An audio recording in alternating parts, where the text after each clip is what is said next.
જય શ્રી કૃષ્ણ મિત્રો, કેમ છો બધા? મજામાં? હું છું સંજય કવાડ. ફરી એક નવા વિડીયોમાં તમારું સ્વાગત છે. મિત્રો, ગઈકાલે આપણે સાંજે પહોંચ્યા હતા નાથદ્વારાની અંદર. એની પહેલાં આપણે કાકરોલી દર્શન કરી અને પછી નાથદ્વારાની અંદર સાંજે આવ્યા હતા. સાંજે જમીન પછી હોઈ ગયા હતા બધાય. તો ચાલો મિત્રો, અત્યારે આપણે નાથદ્વારાની અંદર છે અને સરસ મજાના શ્રીનાથજી ભગવાનના દર્શન માટે જવાનું છે. તો બધા નાહી ધોઈને તૈયાર થઈ ગયા છે અને નાસ્તા પાણી હમણાં કરી લઈ એટલે આપણે જવાનું છે મંદિરે દર્શન માટે. તો આ છે નાથદ્વારા અને આ છે બસ સ્ટેન્ડ.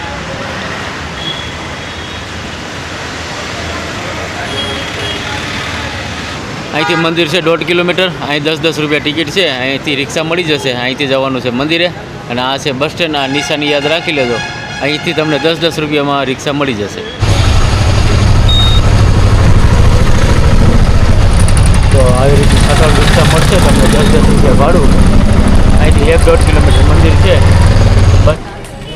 તો ચાલો આ ગલીમાં આવશો ને સામે જ છે શ્રીનાથજી ભગવાનનું મંદિર. એટલામાં બહુ ટ્રાફિક છે. બૂટ ચપ્પલ સામે રાખવાનું કાઉન્ટર છે.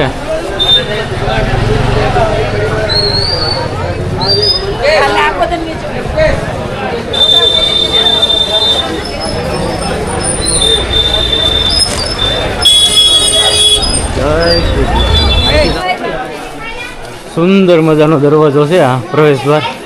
જો તમે એકદમ જૂનવાણી. અને સામે છે ભગવાન શ્રીનાથજીનું મંદિર.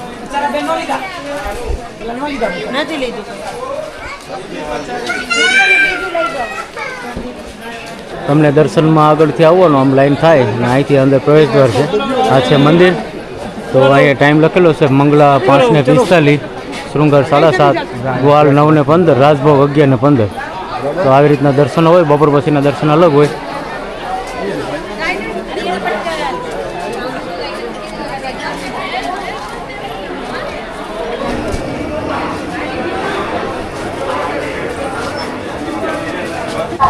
આ છે પ્રભુ શ્રી વિઠ્ઠલનાથજીનું મંદિર અને સામે છે શ્રીનાથજી ભગવાનનું મંદિર. પ્રિયતમ પથ કહેવામાં આવે. આ ગેટ નંબર છે 2 અને અહીંથી તમે પ્રસાદી પણ મેળવી શકો. ભેટ તમારે ધરવી હોય તો અહીં કાઉન્ટર છે, ત્યાંથી તમે પ્રસાદી પણ લઈ શકો. અને આ છે વિઠ્ઠલનાથજીનું મંદિર. તો ચાલો આપણે બંને મંદિરે દર્શન કરવા જઈએ. અંદર વિડીયોગ્રાફી અલાઉડ નથી. તો ચાલો હવે અમે કાઉન્ટરમાં મોબાઈલ અને કેમેરા જમા કરવી દઈએ. તો સામે સુંદર મજાનું મંદિર છે આપણા શ્રીનાથજી ભગવાનનું. તો ચાલો, સરસ મજાના દર્શન થઈ ગયા છે. હવે જઈએ આપણે જ્યાં આપણે રોકાણા છીએ ત્યાં. બપોરે જમીને આપણે નીકળવાના છીએ આગળ. તો ચાલો મારી સાથે.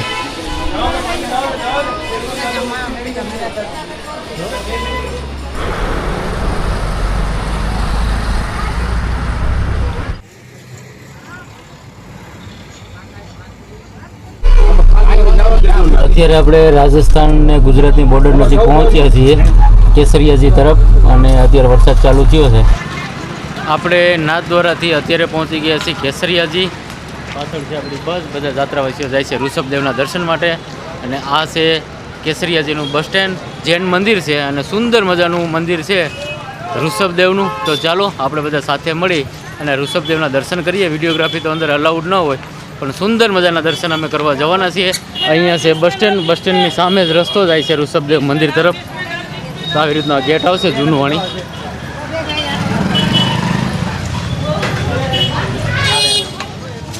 ફૂલો છે, સફરજન છે, ફ્રૂટ છે, શાકભાજી છે, જે પણ વસ્તુ જોતી ને બધી મળી જશે.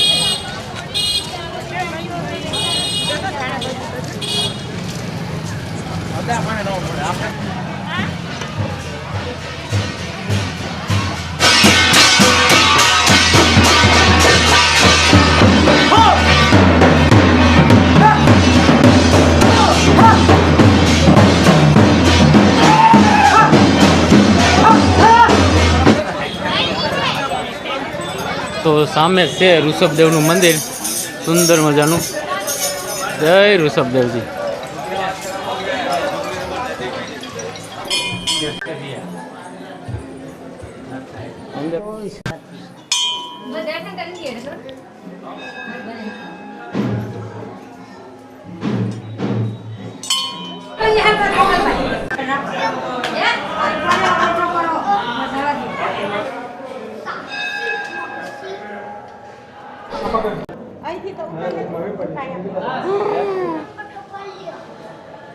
જાત્રાવાસીઓ દર્શન કરી લીધા છે, આપણે પણ સરસ મજાના દર્શન કરી લીધા. હવે જઈએ ફરી પાછા આપણે આગળ. તો આપણે પહોંચવાનું છે શામળાજી. તો ચાલો મારી સાથે. ફાઇનલી મિત્રો આપણે પહોંચી ગયા છીએ શામળાજી. અત્યારે સાંજના વાગ્યા છે 6. કેસરિયાજીના સરસ મજાના દર્શન કરીને આપણે પહોંચી ગયા છીએ શામળાજી. તો ચાલો, મંદિર છે સામે. તો ચાલો, બધા જાત્રાવાસીઓ આવે છે શામળાજીના દર્શન માટે. તો અત્યારે પહેલાં ભગવાનના દર્શન કરીએ અને રાસની રમઝટ બોલાવી. રાસ લેવાના છે. તો ચાલો, આપણે લેવાના છે રાસ, અને રાસની આજ રમઝટ બોલાવવાની છે શામળાજીની અંદર. આ છે ગેટ નંબર 4. આપણે અહીંથી કરવાના છે પ્રવેશ.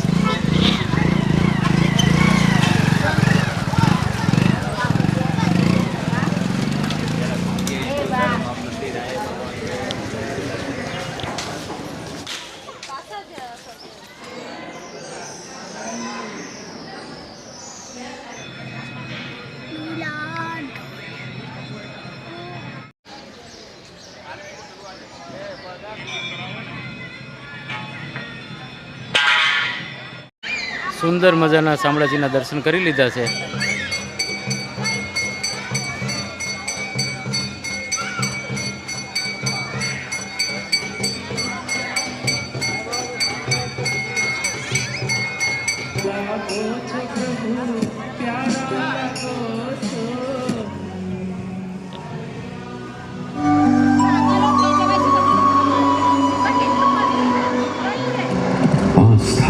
दिव्यता, इतिहास एवं वास्तुकला का समन्वय हूँ मैं. भगवान श्यामला जी को समर्पित पवित्र मंदिर हूँ मैं.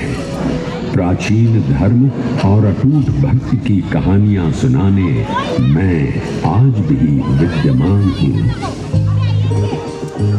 गुजरात के अरवल्ली जिले में प्राकृतिक सौंदर्य के बीच मेश्वा नदी के तट पर स्थित है मेरा ये विशाल प्रांगण, जिसके हृदय में वास करते हैं परब्रह्म भगवान विष्णु.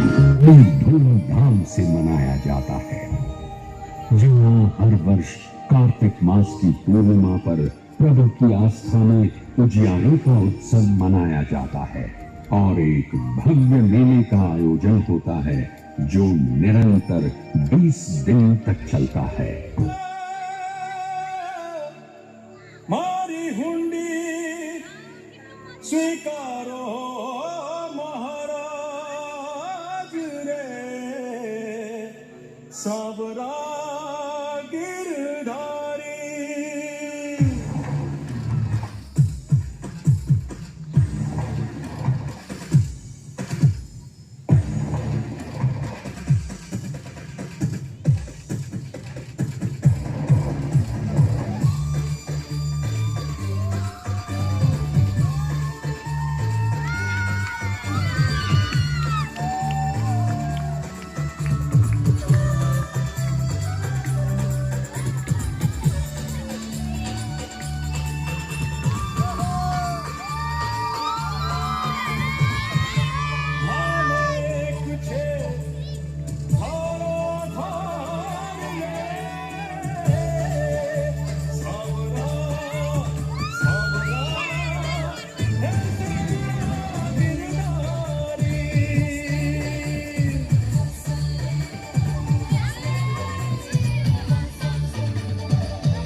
જય હો ઋણ મુક્તેશ્વર.